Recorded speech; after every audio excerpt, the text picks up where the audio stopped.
Hi there, everyone. Dr. Carey Yazeed. And today I wanted to come in and have a conversation about the responses that I have been receiving since I posted the article on LinkedIn about the critical analysis that I did of Brene Brown and courage culture, and how other experts, and I say experts in quotations, have benefited, but I have not benefited from my own work.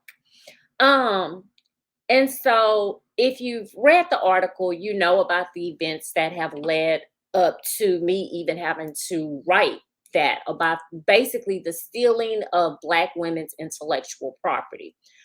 Um, I'm not the first person that this has happened to.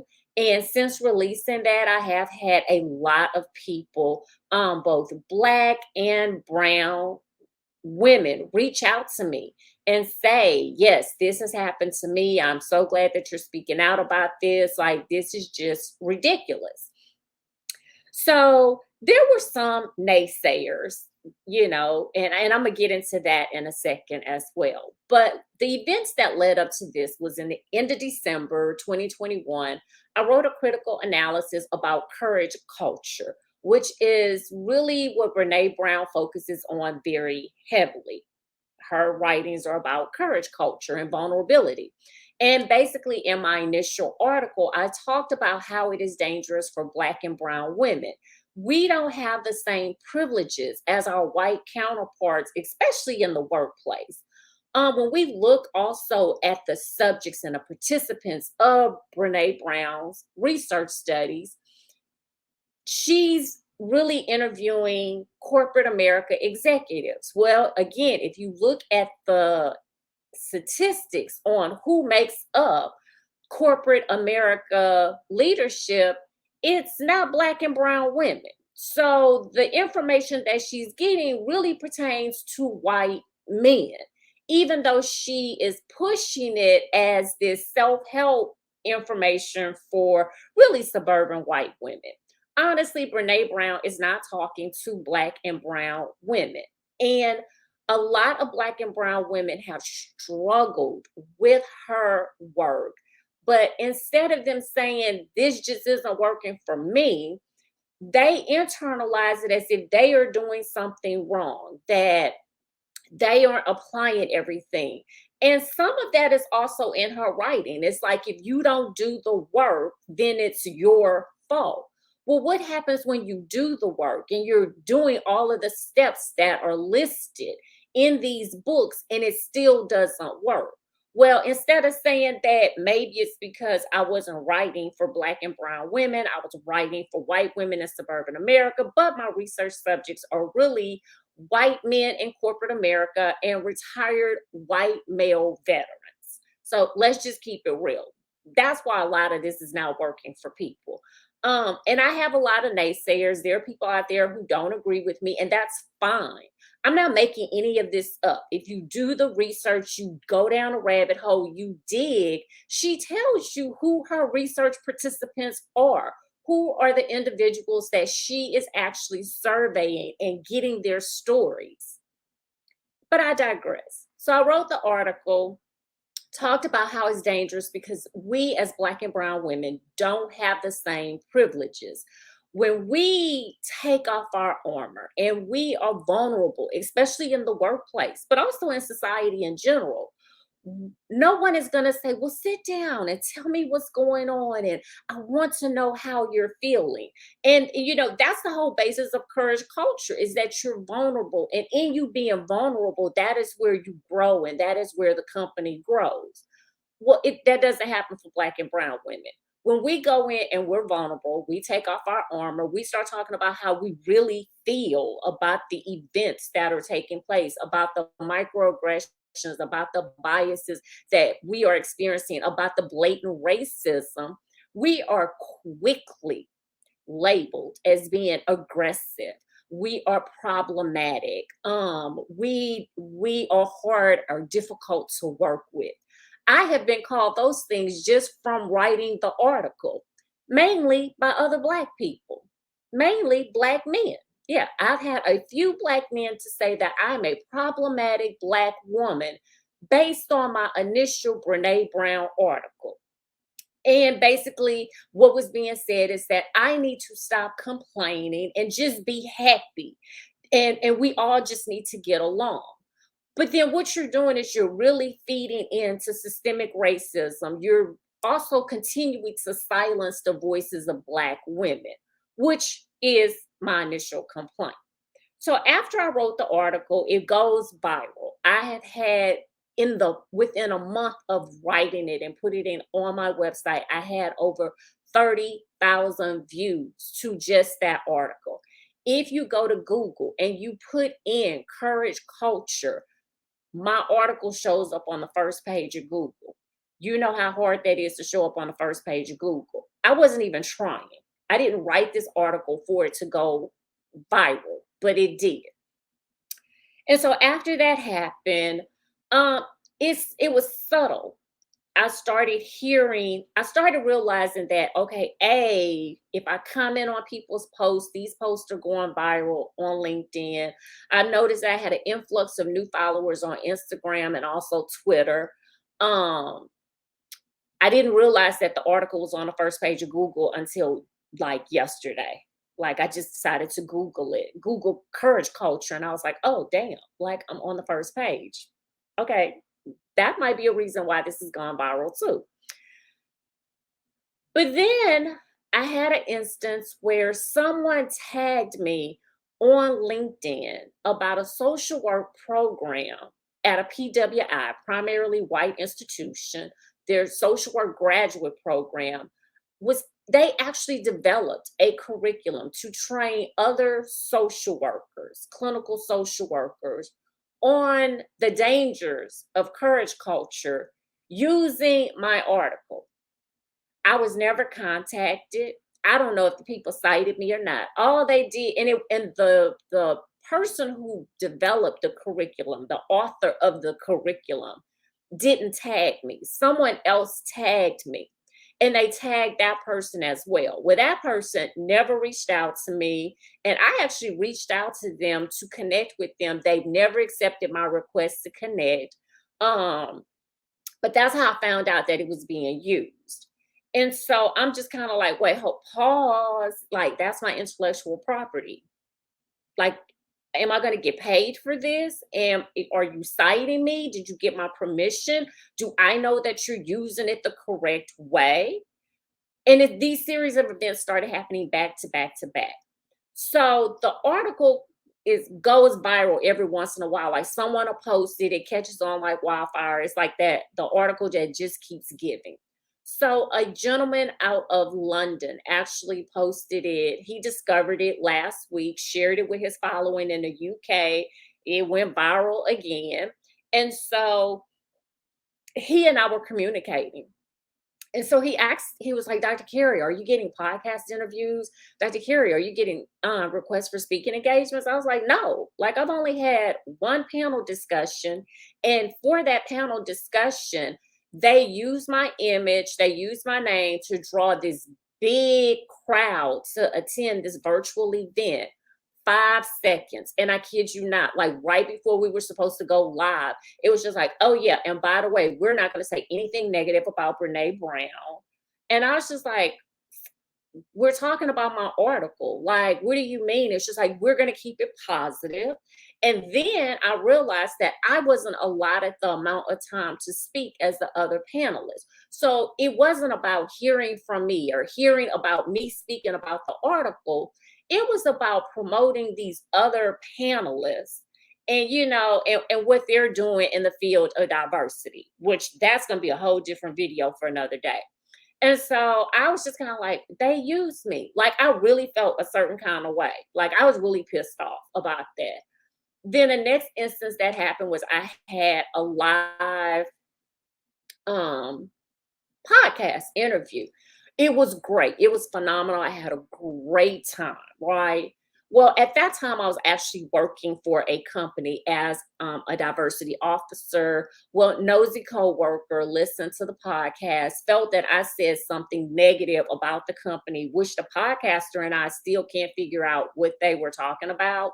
And so, shortly thereafter, I was served papers via the internet email that basically said I couldn't say anything negative about the company, I couldn't steal their clients, some other stuff. And I was just kind of like, where the hell is this coming from? So of course, I was already walking out the door. So they just told me, okay, here's the door, and they closed the door behind me. So that employment ended quickly.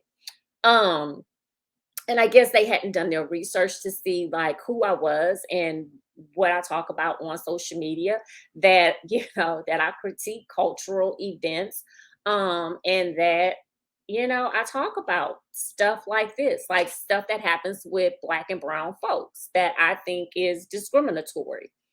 So after the other podcast interview that I did has not aired yet. And so that's it. I had one panel discussion, two podcast interviews from an article that went viral that had in a month's time over 30,000 views. So I was kind of blinking my eyes, like, well, what's going on? Like, the article's viral, people are reading it, people are having a discussion about it. Well, then going back to the gentleman in the UK who I'm having a conversation with, who's asking me, are you getting hit up? And I'm saying no. Well, then he shares with me that he had gotten, because he shared my article, he had received requests to do several podcast interviews. And he had also received requests to do speaking engagements about my fucking article, my shit. Okay.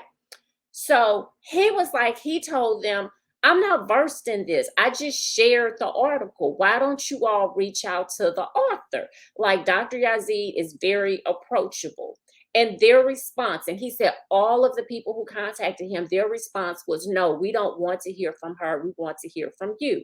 So I'm saying to myself, self, why the hell do you want to talk to somebody who's telling you I'm not versed in this, to speak about it just because they shared it? Why not reach out to the source and have the source who wrote it, who has the credentials and actually knows what the hell that they're talking about and can back up what they're saying, have that person to come on? Oh, because she's a Black woman, and she's an educated Black woman who actually can back this stuff up. So I digress. So then the negativity starts coming in. So when I released the article that talks about basically how we have people out here, these white women, white men, even Black men, stealing the intellectual property of Black women, not citing us, not paying us, not giving us credit. I have a text message list where people can actually text me to find out about different things that I have that's going on, right?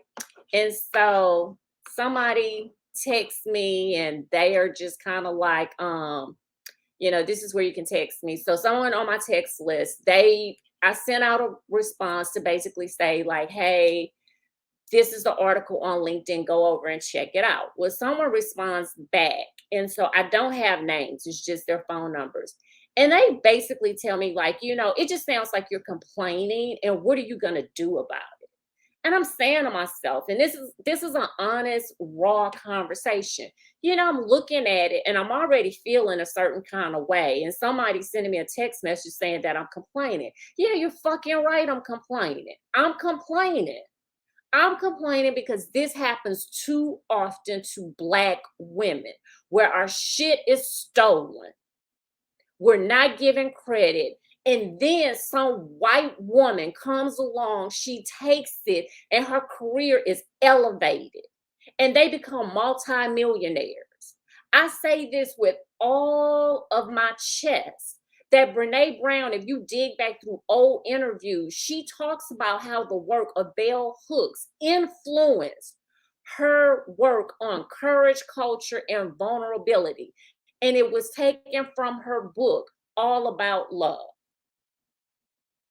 It's out there if you go down the rabbit hole and do it. So it's constantly being done. But to send me a text message and say, I'm complaining, you're damn right I'm complaining. And what am I going to do about it? Well, if you would have read the article, you know what I said I was planning to do about it. Like, I'm not just complaining, some things are going to get done. But this is the bullshit that Black women have to go through, and how our feelings and what we go through is constantly negated. It is negated by people who either choose not to understand or who get caught up in all of this trying to look a certain way. And you all just need to tone it down, be quiet, and just be happy. Why should I be happy that someone else is stealing my work and they're profiting from it? And I did all the hard work, I did the research, and I get nothing from it in return.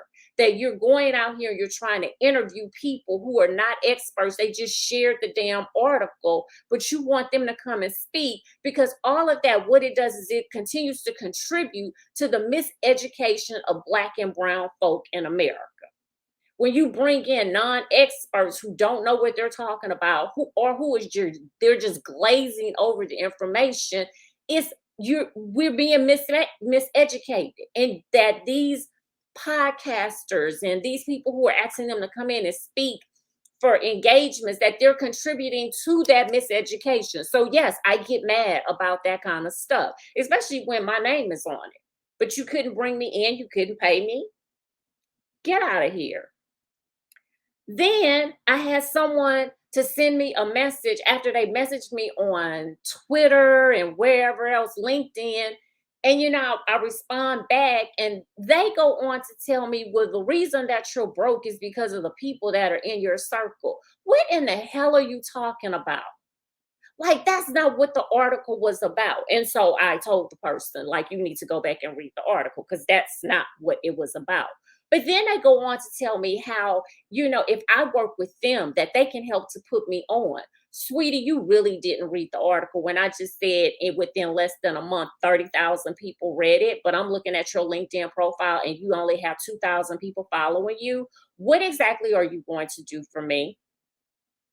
How do you know my finances? And this is the first time that you and I have ever had a conversation. You have checked my pockets. I ain't even checked my damn pockets, but you done checked my pockets. Sent me a DM to insult me and then tell me how we can partner together. And so now I'm getting these requests from people I don't know, people who ain't never ride in a pink pencil with me. Now they want to get in the limo.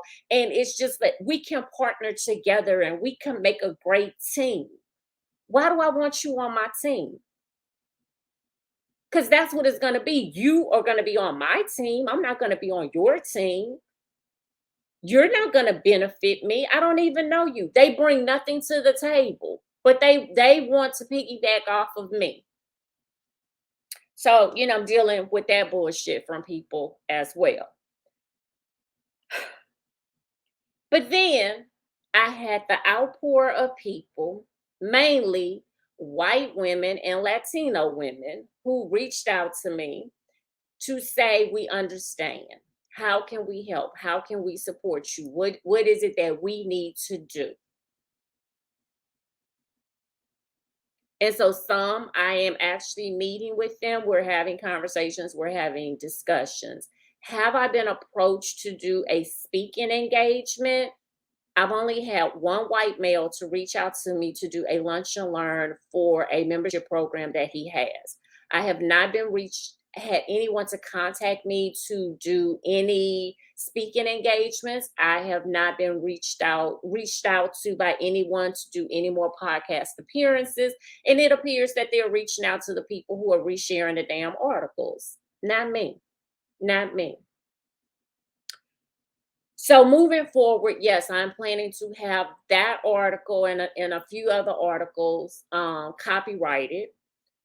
I am gonna actually get an intellectual property lawyer to discuss what took place with the primary white institution, the PWI, to discuss my rights and to see what recourse of action that I can take because of what has happened. No, I'm not gonna just let this go quietly away. I have been doing this work for 30 years. 30 years. I've been a qualitative researcher. I was a social worker doing home visits. I have been a college professor. I have authored at least 9 books. I have put in my time. I have paid my dues. But I be damned if I'm just gonna sit back and let other people take credit and benefit financially from the work that I've done. But as a black woman, I continue to struggle just to get someone to bring me in to speak. I was negotiating with the company to come in and do some diversity training for them and had an inside tip of what their budget was. And I went below their budget. I went 2,000 below their budget because I was like, they really didn't. I knew I could do it for less expensive. And it wasn't undercutting what I was doing, but for what they needed done, I was like, this is my price. This is how much I can do it. And I knew I was 2,000 under what their total budget was.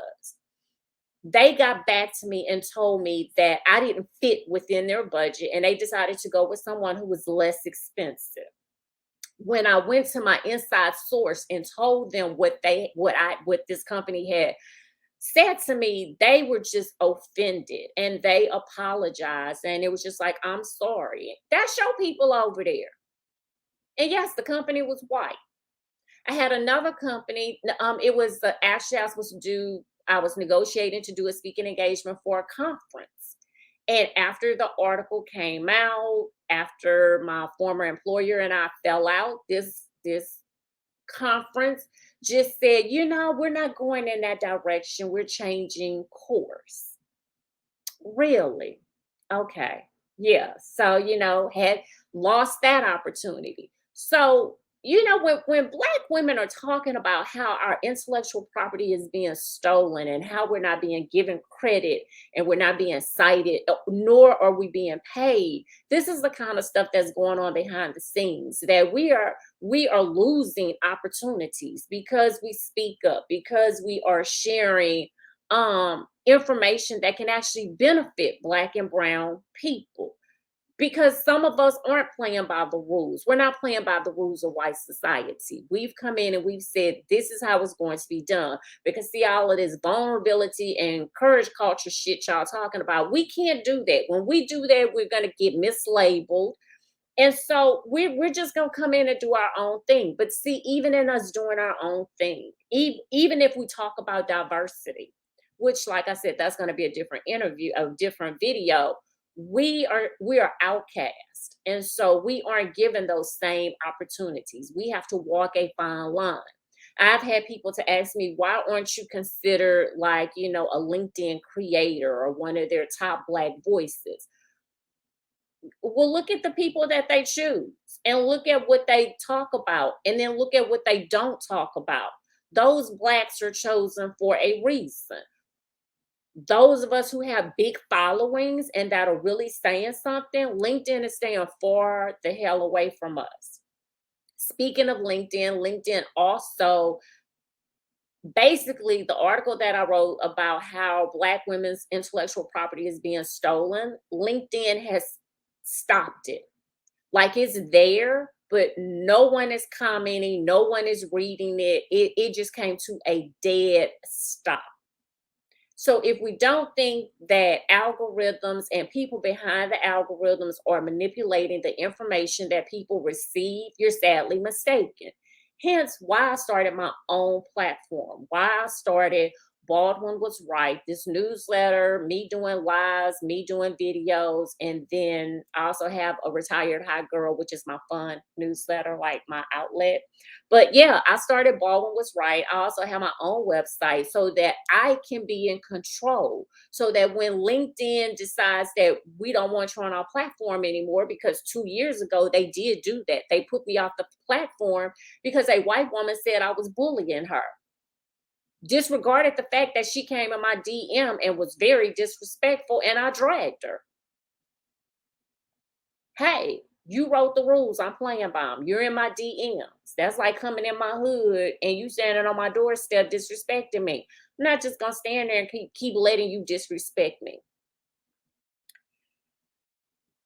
So at the end of the day, Yes, I am discouraged. Yes, I am frustrated. Yes, I am mad as hell.